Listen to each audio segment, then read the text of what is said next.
ਅਗਲੀ ਜਿਹੜੀ ਹਰਜੋਤ ਸਿੰਘ ਦੀ ਗੱਲ ਕਰ ਜਾਈਏ ਵੀਕਐਂਡ ਸੀਗਾ, ਮੈਮੋਰੀਅਲ ਡੇ ਵੀਕਐਂਡ ਸੀਗਾ ਤੇ ਆਪਾਂ ਅਕਸਰ ਦੇ ਵਿੱਚ ਚੱਲਣ ਦੇਖ ਰਹੇ ਹਾਂ ਵੀ ਹਰ ਵੀਕਐਂਡ ਤੋਂ ਬਾਅਦ ਜਦੋਂ ਨਵਾਂ ਹਫਤੇ ਦੀ ਸ਼ੁਰੂਆਤ ਹੁੰਦੀ ਆ, ਕੋਈ ਨਾ ਕੋਈ ਇਦਾਂ ਦੀ ਦਰਦਨਾਕ ਘਿਨਾਉਣੀ ਖਬਰ ਜਿਹੜੀ ਉਹ ਆ ਜਾਂਦੀ, ਜਿਹੜੀ ਲੋਕਾਂ ਦੇ ਹਿਰਦੇ ਵਿਲੁੰਦਰ ਦਿੰਦੀ ਆ। ਫਲੋਰੀਡਾ ਦੇ ਵੀਕ ਐਂਡ ਦੇ ਉੱਤੇ ਇੱਕ ਮਾਸ ਸ਼ੂਟਿੰਗ ਹੋਈ, ਜਿਸ ਦੇ ਵਿੱਚ 9 ਜਾਣੇ ਕੁੱਲ, ਜਿਨ੍ਹਾਂ 'ਚ 4 ਮਾਈਨਰ ਸੀ, ਉਹ ਇਸ ਦੇ ਵਿੱਚ ਫੱਟੜ ਹੋ ਗਏ। ਹਾਲੀਵੁੱਡ ਬ੍ਰੌਡਵੇ ਵਾਕ ਦੇ ਉੱਤੇ ਇਹ ਕੱਲ ਦੁਪਹਿਰ ਨੂੰ ਕਹਿੰਦੇ ਆ ਵੀ ਇਹ ਗੋਲੀकांड ਵਾਪਰਿਆ।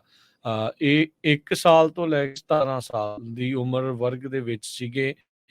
ਜਿਹੜੇ 4 ਮਾਈਨਰ ਆ ਉਹਨਾਂ ਦੇ, ਜਿਨ੍ਹਾਂ ਦੇ ਗੋਲੀਆਂ ਲੱਗੀਆਂ। ਉਧਰ 25 ਤੋਂ 65 ਸਾਲ ਦੀ ਉਮਰ ਦਰਮਿਆਨ ਸੀਗੇ ਬਾਕੀ 5 ਜਾਣੇ ਜਿਨ੍ਹਾਂ ਦੇ ਗੋਲੀਆਂ ਲੱਗੀਆਂ ਆ। ਇੱਕ ਜਣਾ ਸਰਜਰੀ 'ਚ ਆ, ਬਾਕੀ ਉੱਦਾਂ ਜੇ ਸਟੇਬਲ ਕੰਡੀਸ਼ਨ 'ਚ ਦੱਸੇ ਜਾ ਰਹੇ ਆ। ਸਿਟੀ ਆਫ ਹਾਲੀਵੁੱਡ ਆ ਫਲੋਰੀਡਾ ਦੇ ਵਿੱਚ, ਜਿੱਥੇ ਇਹ ਗੋਲੀकांड ਵਾਪਰਿਆ ਆ। ਜਿਸ ਬੰਦੇ ਦੇ ਉੱਤੇ ਸ਼ੱਕ ਸੀਗਾ ਗੋਲੀ ਚਲਾਉਣ ਦਾ, ਉਸ ਨੂੰ ਪੁਲਿਸ ਨੇ ਹਿਰਾਸਤ ਦੇ ਵਿੱਚ ਲੈ ਲਿਆ ਆ ਤੇ ਰਾਈਟ ਨਾਓ ਪੁਲਿਸ ਇੱਕ ਹੋਰ ਸ਼ੱਕੀ ਵਿਅਕਤੀ ਦੀ ਤਲਾਸ਼ ਦੇ ਵਿੱਚ ਜੁਟੀ ਹੋਈ ਹੈਗੀ ਆ। ਉੱਥੋਂ ਦੇ ਮੈਮੋਰੀਅਲ ਰੀਜਨਲ ਹਸਪੀਟਲ ਤੇ ਜੋਏ ਡਿਮੈਗੀਓ ਚਿਲਡਰਨ ਹਸਪੀਟਲ ਦੇ ਵਿੱਚ ਕਈ ਪੀੜਤਾਂ ਨੂੰ ਜਿਹੜਾ ਉੱਥੇ ਘੱਲਿਆ ਗਿਆ।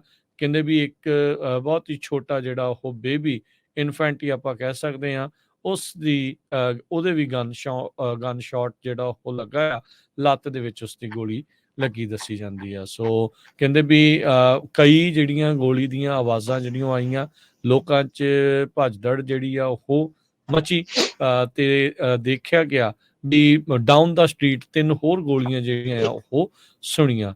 ਹਾਲੀਵੁੱਡ, ਸਿਟੀ ਆਫ ਹਾਲੀਵੁੱਡ ਦੇ ਜਿਹੜੇ ਮੇਅਰ ਜੋਸ਼ ਲੈਵੀ, ਉਹਨਾਂ ਨੇ ਜਿਹੜੀ ਸਟੇਟਮੈਂਟ ਇਸ਼ੂ ਕਰਦੇ ਹੋਏ ਕਿਹਾ ਵੀ ਅਸੀਂ ਉਹਨਾਂ ਸਾਰੇ ਹੀ ਗੁੱਡ ਸਮਾਰਟੀਅਨਸ, ਉਹਨਾਂ ਲੋਕਾਂ ਦਾ ਧੰਨਵਾਦ ਕਰਦੇ ਹਾਂ, ਪੈਰਾਮੈਡਿਕਸ ਦਾ, ਪੁਲਿਸ ਦਾ ਤੇ ਐਮਰਜੈਂਸੀ ਰੂਮ ਡਾਕਟਰ ਤੇ ਨਰਸਿਸ ਦਾ, ਜਿਨ੍ਹਾਂ ਨੇ ਤੁਰੰਤ ਪੀੜਤਾਂ ਨੂੰ ਇਲਾਜ ਮੁਹੱਈਆ ਜਿਹੜਾ ਉਹ ਕਰਾਇਆ ਤੇ ਉਹਨਾਂ ਦੀ ਜਿਹੜੀ ਮਦਦ ਜਿਹੜੀ ਉਹ ਕੀਤੀ ਹੈਗੀ ਆ। ਸੋ ਇਹ ਕੱਲ ਦੁਪਹਿਰ ਨੂੰ ਹਾਲੀਵੁੱਡ ਬੀਚ ਜਿਹੜਾ ਇਲਾਕਾ ਆ, ਸਿਟੀ ਆਫ ਹਾਲੀਵੁੱਡ ਫਲੋਰੀਡਾ ਦੇ ਵਿੱਚ, ਉੱਥੇ ਇਹ ਗੋਲੀकांड ਵਾਪਰਿਆ।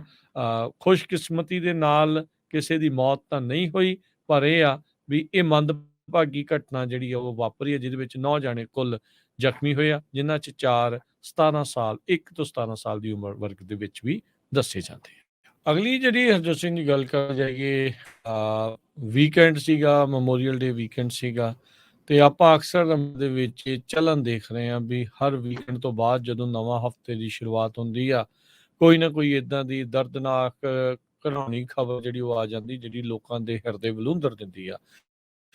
ਫਲੋਰੀਡਾ ਦੇ ਵੀਕ ਐਂਡ ਦੇ ਉੱਤੇ ਇੱਕ ਮਾਸ ਸ਼ੂਟਿੰਗ ਹੋਈ, ਜਿਸ ਦੇ ਵਿੱਚ 9 ਜਾਣੇ ਕੁੱਲ, ਜਿਨ੍ਹਾਂ 'ਚ 4 ਮਾਈਨਰ ਸੀ, ਉਹ ਇਸ ਦੇ ਵਿੱਚ ਫੱਟੜ ਹੋ ਗਏ।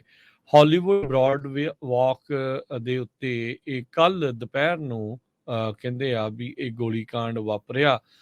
ਇਹ 1 ਸਾਲ ਤੋਂ ਲੈ ਕੇ 17 ਸਾਲ ਦੀ ਉਮਰ ਵਰਗ ਦੇ ਵਿੱਚ ਸੀਗੇ। ਜਿਹੜੇ 4 ਮਾਈਨਰ ਆ ਉਹਨਾਂ ਦੇ, ਜਿਨ੍ਹਾਂ ਦੇ ਗੋਲੀਆਂ ਲੱਗੀਆਂ। ਉਧਰ 25 ਤੋਂ 65 ਸਾਲ ਦੀ ਉਮਰ ਦਰਮਿਆਨ ਸੀਗੇ ਬਾਕੀ 5 ਜਾਣੇ ਜਿਨ੍ਹਾਂ ਦੇ ਗੋਲੀਆਂ ਲੱਗੀਆਂ ਆ। ਇੱਕ ਜਣਾ ਸਰਜਰੀ 'ਚ ਆ, ਬਾਕੀ ਉੱਦਾਂ ਜੇ ਸਟੇਬਲ ਕੰਡੀਸ਼ਨ 'ਚ ਦੱਸੇ ਜਾ ਰਹੇ ਆ। ਸਿਟੀ ਆਫ ਹਾਲੀਵੁੱਡ ਆ ਫਲੋਰੀਡਾ ਦੇ ਵਿੱਚ, ਜਿੱਥੇ ਇਹ ਗੋਲੀकांड ਵਾਪਰਿਆ ਆ। ਜਿਸ ਬੰਦੇ ਦੇ ਉੱਤੇ ਸ਼ੱਕ ਸੀਗਾ ਗੋਲੀ ਚਲਾਉਣ ਦਾ, ਉਸ ਨੂੰ ਪੁਲਿਸ ਨੇ ਹਿਰਾਸਤ ਦੇ ਵਿੱਚ ਲੈ ਲਿਆ ਆ ਤੇ ਰਾਈਟ ਨਾਓ ਪੁਲਿਸ ਇੱਕ ਹੋਰ ਸ਼ੱਕੀ ਵਿਅਕਤੀ ਦੀ ਤਲਾਸ਼ ਦੇ ਵਿੱਚ ਜੁਟੀ ਹੋਈ ਹੈਗੀ ਆ। ਉੱਥੋਂ ਦੇ ਮੈਮੋਰੀਅਲ ਰੀਜਨਲ ਹਸਪੀਟਲ ਤੇ ਜੋਏ ਡਿਮੈਗੀਓ ਚਿਲਡਰਨ ਹਸਪੀਟਲ ਦੇ ਵਿੱਚ ਕਈ ਪੀੜਤਾਂ ਨੂੰ ਜਿਹੜਾ ਉੱਥੇ ਘੱਲਿਆ ਗਿਆ। ਕਹਿੰਦੇ ਵੀ ਇੱਕ ਬਹੁਤ ਹੀ ਛੋਟਾ ਜਿਹੜਾ ਉਹ ਬੇਬੀ ਇਨਫੈਂਟ ਹੀ ਆਪਾਂ ਕਹਿ ਸਕਦੇ ਹਾਂ, ਉਸ ਦੀ ਉਹਦੇ ਵੀ ਗਨ ਸ਼ਾਟ ਜਿਹੜਾ ਉਹ ਲੱਗਾ ਆ, ਲੱਤ ਦੇ ਵਿੱਚ ਉਸ ਦੀ ਗੋਲੀ ਲੱਗੀ ਦੱਸੀ ਜਾਂਦੀ ਆ। ਸੋ ਕਹਿੰਦੇ ਵੀ ਕਈ ਜਿਹੜੀਆਂ ਗੋਲੀ ਦੀਆਂ ਆਵਾਜ਼ਾਂ ਜਿਹੜੀਆਂ ਆਈਆਂ, ਲੋਕਾਂ 'ਚ ਭੱਜਦੜ ਜਿਹੜੀ ਆ ਉਹ ਮਚੀ ਤੇ ਦੇਖਿਆ ਗਿਆ ਵੀ ਡਾਊਨ ਦਾ ਸਟਰੀਟ 3 ਹੋਰ ਗੋਲੀਆਂ ਜਿਹੜੀਆਂ ਆ ਉਹ ਸੁਣੀਆਂ। ਹਾਲੀਵੁੱਡ, ਸਿਟੀ ਆਫ ਹਾਲੀਵੁੱਡ ਦੇ ਜਿਹੜੇ ਮੇਅਰ ਜੋਸ਼ ਲੈਵੀ, ਉਹਨਾਂ ਨੇ ਜਿਹੜੀ ਸਟੇਟਮੈਂਟ ਇਸ਼ੂ ਕਰਦੇ ਹੋਏ ਕਿਹਾ ਵੀ ਅਸੀਂ ਉਹਨਾਂ ਸਾਰੇ ਹੀ ਗੁੱਡ ਸਮਾਰਟੀਅਨਸ, ਉਹਨਾਂ ਲੋਕਾਂ ਦਾ ਧੰਨਵਾਦ ਕਰਦੇ ਹਾਂ, ਪੈਰਾਮੈਡਿਕਸ ਦਾ, ਪੁਲਿਸ ਦਾ ਤੇ ਐਮਰਜੈਂਸੀ ਰੂਮ ਡਾਕਟਰ ਤੇ ਨਰਸਿਸ ਦਾ, ਜਿਨ੍ਹਾਂ ਨੇ ਤੁਰੰਤ ਪੀੜਤਾਂ ਨੂੰ ਇਲਾਜ ਮੁਹੱਈਆ ਜਿਹੜਾ ਉਹ ਕਰਾਇਆ ਤੇ ਉਹਨਾਂ ਦੀ ਜਿਹੜੀ ਮਦਦ ਜਿਹੜੀ ਉਹ ਕੀਤੀ ਹੈਗੀ ਆ। ਸੋ ਇਹ ਕੱਲ ਦੁਪਹਿਰ ਨੂੰ ਹਾਲੀਵੁੱਡ ਬੀਚ ਜਿਹੜਾ ਇਲਾਕਾ ਆ, ਸਿਟੀ ਆਫ ਹਾਲੀਵੁੱਡ ਫਲੋਰੀਡਾ ਦੇ ਵਿੱਚ, ਉੱਥੇ ਇਹ ਗੋਲੀकांड ਵਾਪਰਿਆ।